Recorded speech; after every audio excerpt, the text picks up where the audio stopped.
The Ink and Paint Club podcast is intended for mature audiences only. So don't tell your parents! Listener discretion is advised. Someone once told me the grass is much greener on the other side. You're listening to the Ink and Paint Club podcast, your weekly home for animation reviews and discussions. Hey everybody, welcome to another episode of the Ink and Paint Club podcast. I'm your host JD, and I'm gonna be riding solo this week. So I don't think any of the people on our crew would really be into this. So do another episode by myself, which I don't mind. That's all right. So we're going to be continuing our summer camp month, which we started last week, and it's going to go for the next couple weeks, where we're just talking about, cartoons and deal with characters going to summer camp, because, it's July, and it's, summertime, and, camp stuff. So this week, we're going to be talking about the first TV movie, and I guess season 1 finale of As Told by Ginger, which is titled The Season of Caprice, which basically has all the characters going off to various summer camps and kind of just a nice little slice of life story, kind of building on the relationships and character dynamics that had been established in the whole first season there. So we'll go ahead and talk about that this week. If you've listened to this show before, I probably mentioned that I have a weird affinity for this show. I was either entering middle school or kind of in the middle of it when this show came on, so it kind of hit me at the right time. And I know it's a show about like teenage girls and like stuff they go through, but I kind of got into it. It's a nice little, like I said, slice of life show. Kind of very mellow stories and stuff like that. So this was the first multi-part episode that Ginger did. The seasons, from what I remember, do kind of have like episodes that carry over story bits from previous episodes, but this was the first one that's like, one right after another. That's, part one, and I think they treated it like as a TV movie back in the day. So it's about, a little under an hour and a half long altogether. So basically this starts off, with the main girls, Ginger, Dodie, and Macy are getting ready to go off to camp, and,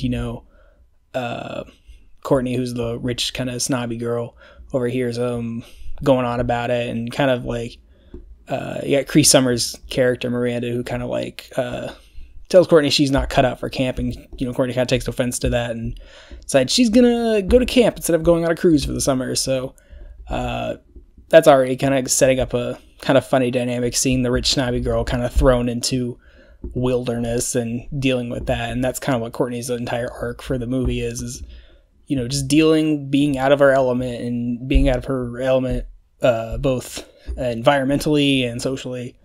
So that was kind of fun to see. And there's three basic storylines going on in this movie, I guess I'll just call it. So you've got the main storyline with the girls going to summer camp, but you've also got the side story. You've got Ginger's friend Darren and Miranda. They get shipped off to military camp, which is ironically, I guess coincidentally is a better word, right across the lake from the girls' camp. So they end up crossing paths towards the end of the movie there. And then there's a third storyline, which is inconsequential to the rest of the story, but mostly just there because a lot of Ginger episodes kind of had like a subplot with, you know, her little brother and Dodie's little brother, who they're best friends, and basically they're trying to solve a mystery of mysterious pet nappings happening around the town. So they opt to stay home for the summer to try to solve that mystery, and it's just kind of a cute, kind of dumb little story with them. And I think they kind of put those two characters in because it's like kind of helps bridge the gap between the younger viewers who want to see like younger kids doing dumb, stupid stuff versus like the older crowd, which, you know, I was kind of part of when the show came out, who likes the more teenage storylines. But yeah, I remember liking this when I first watched it when it came out, because I used to watch this, you know, when the episodes were still airing new back in the day. And I haven't rewatched it for a long time, and I've been meaning to just go back and rewatch the entire series in general. But, you know, I think this still holds up from when I watched it back in the day. I mean, it doesn't really date itself too much. It can be really, you know, be at any time. And I think the writing is, obviously it can't do the kind of, maybe heavier things like Daria would do. Obviously there's no like kind of harsh language or anything, but I don't think it like talks down, to the audience in any way. It kind of handles like, you know, teenage, friendship dynamics and, you know, problems they have kind of in a realistic way. You know, there are bits and pieces that, even though I was a teenage boy, that I could relate to. So you kind of got those universal themes. And I think for, you know, a TV movie that they decided, like, okay, we're going to extend this storytelling thing from a half hour to an hour and a half, I think it works really well. And especially since you have the 3 different storylines going, which I guess I can go through just individually and, you know, give my thoughts on that. I'll start with Carl and Hoodsy's storyline, because I feel it's cut and dry. It doesn't really add anything. It doesn't add anything at all to the main story. So, but like I said, they convinced their moms to stay home for the summer because they noticed that there's a rash of pet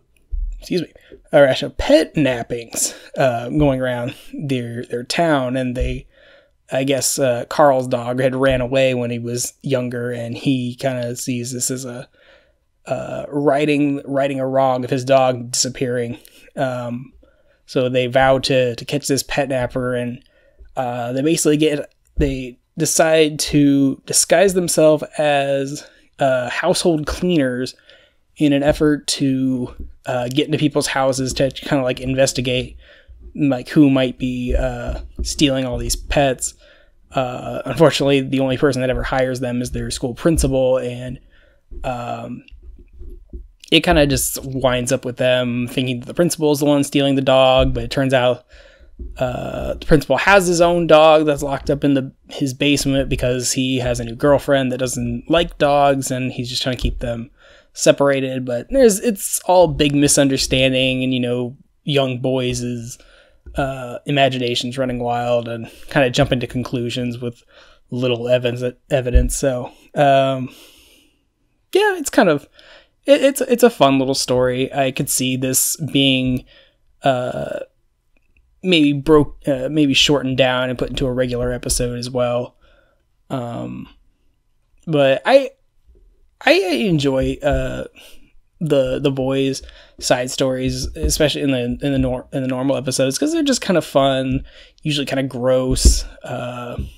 You know, stuff that's in there is supposed to be able to relate to the younger crowd watching the show, and, you know, I can appreciate that if they want to kind of try to, you know, give a little bit of each side to the viewers. So at least, you know, if you're not in one age group but you're in the other, you at least got something to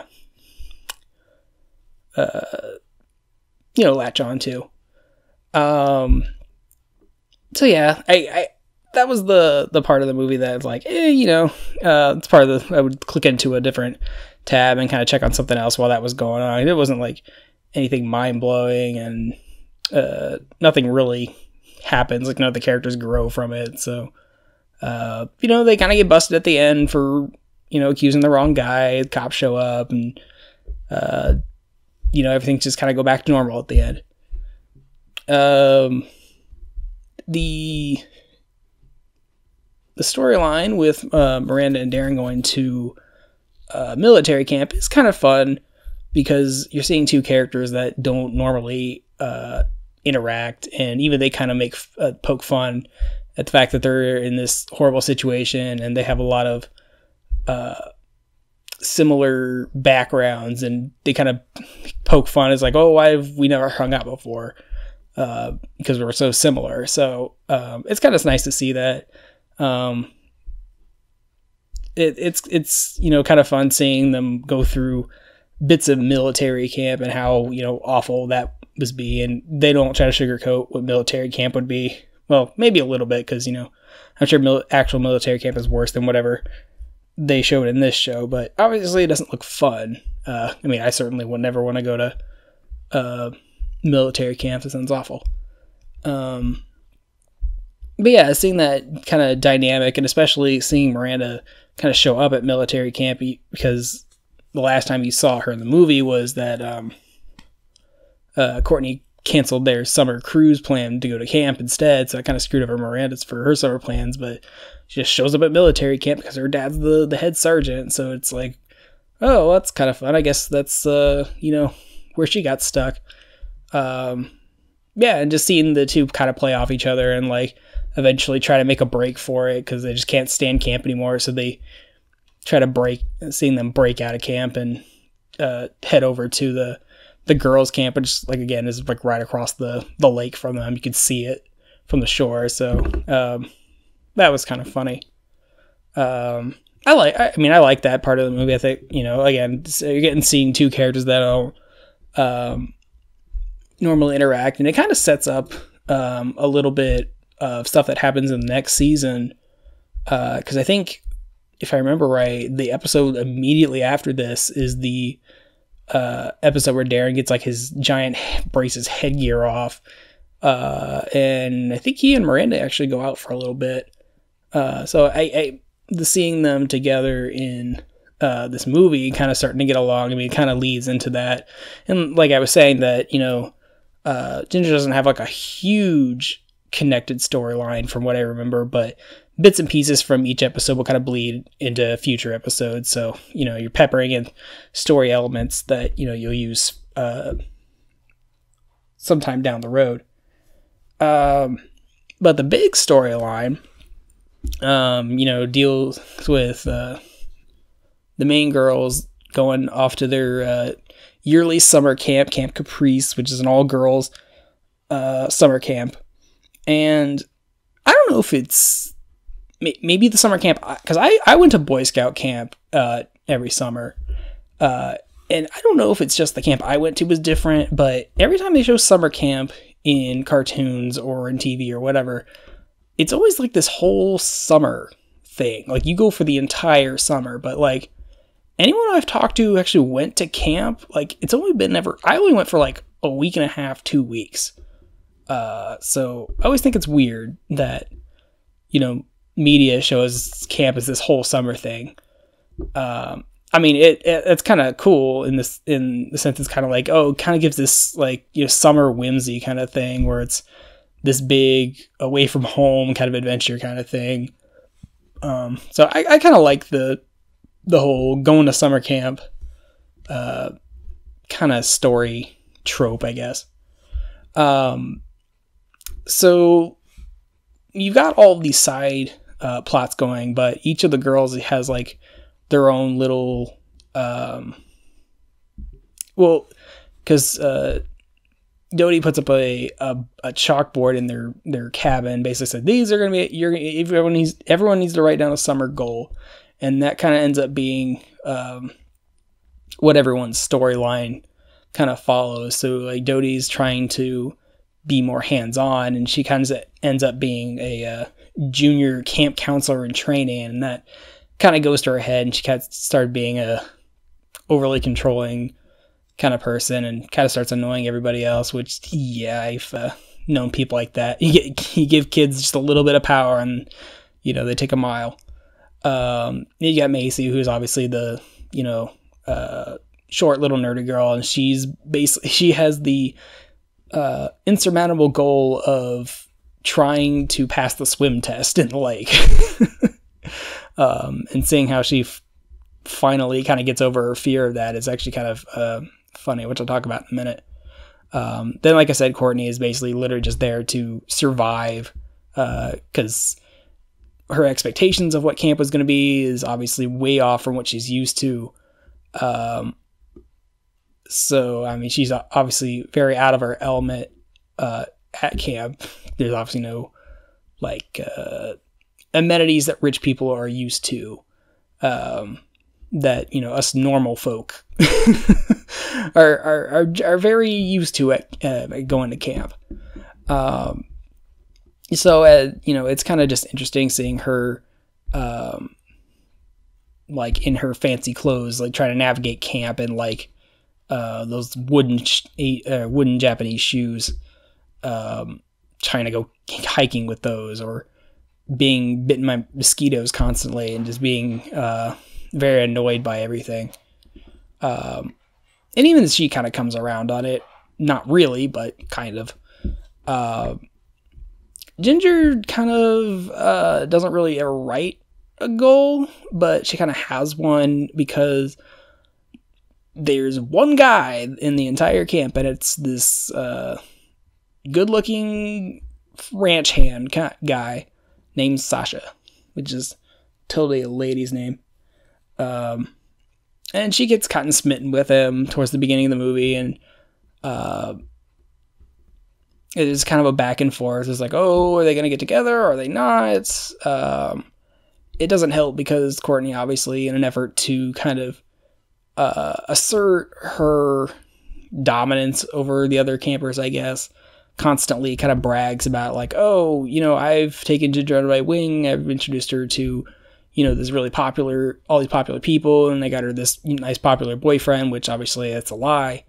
But that gets around, and obviously it gets over to Sasha, and he kind of gets jealous because you start to see him kind of returning feelings to Ginger, and that's kind of a cute little summer crush kind of thing going on, which I'll admit I really like that stupid summer love kind of trope. I think it's super hammy, it's super cheesy, but I don't know, it gets me. I never really had that because obviously I went to an all boys camp, but I think when shows and movies do that kind of stupid trope, especially when it's done well, like I think this one was, it can be fun. So yeah, Sasha gets kind of jealous because he's getting fed this false information. And it's funny because Ginger runs into this, younger camper who turns out to be, Sasha's little sister. She kind of forms a nice little friendship with his little sister. And it's funny how the little sister has this very innocent worldview, and she's all like, you should marry my brother, and, you'll be part of my family if you do, and all that. And just, how little kids are with their older siblings' boyfriends, like, oh, you're gonna be my, older sister when you guys get married and stuff. Is like, dude, we're 12. But it's funny because she basically tells Ginger, is like, well, if you like, my mom says that if you like someone, you should tell them and, express your feelings and all that stuff. And Ginger's like, yeah, you're right. So Ginger and Sasha don't really ever patch up their misunderstanding, at least on screen. It's very much implied that, there's something there at the end because Sasha ends up giving Ginger a locket at the end, which I don't know how he would have got that in the day before they left, and I guess they wrap things up or whatever. I don't know. But the big climax of this is that, Miranda and Darren ditch out of military camp, ended up swimming the lake over to camp, but they kind of get stranded at the island in the middle of the lake, and Ginger, Dodie, and Macy have to go out and save them. But the head of the camp decides that there's so many rule violations that they're going to be banned from camp. But they make this big impassioned speech at the end. It's like, well, we had to help friends in need, and we've got camp spirit and all that good stuff. So they're not banned from the camp, and it's a happy ending for everybody. So, kind of the cheesy kind of hokey ending that you kind of expect. Ginger kind of gets into cliche territory, like cliche teen territory, a lot from what I remember, which sometimes I'm okay with. And in this instance that I'm okay with. I'm not so big on the weird song Ginger keeps trying to sing through this entire movie. She first sings it because Sasha's little sister is trying to learn guitar. She's like, oh, here, let me play you this song I've been writing. And it's just really like obvious that a teenager, I mean, I'm sure an adult actually wrote the song, but it feels like a teenager really trying to be emotional and metaphorical in song. And then they get like the full song at the end where Ginger just sings it in front of the entire camp. And it's kind of a moment where it's like, did you really need that? But Ginger's supposed to be like this artsy writer character, so it's not out of character for her to do that. It's just like the song is really bad. Yeah.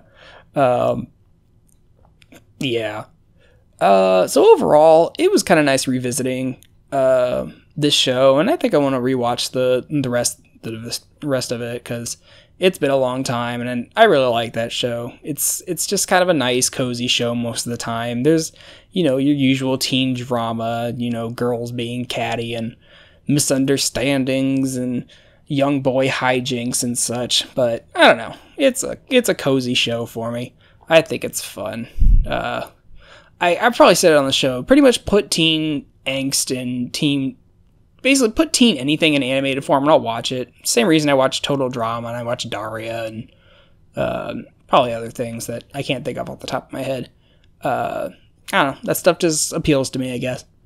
So yeah, that's a good review, I guess. I definitely wouldn't recommend watching this without watching the first season, I guess, because I probably wouldn't make too much sense. Because like I said, this is like the season finale for the first season. So, yeah. So in the comments, I guess, tell me if you guys have been to camp. Tell me some of your camp stories. I'd be interested to hear that. I can only speak from my Boy Scout camp experience. So if you went to like more generalized summer camp, I'd be interested to hear, your stories from that, because that'd be kind of fun. And also, if you were into Ginger or not, back in the day or now,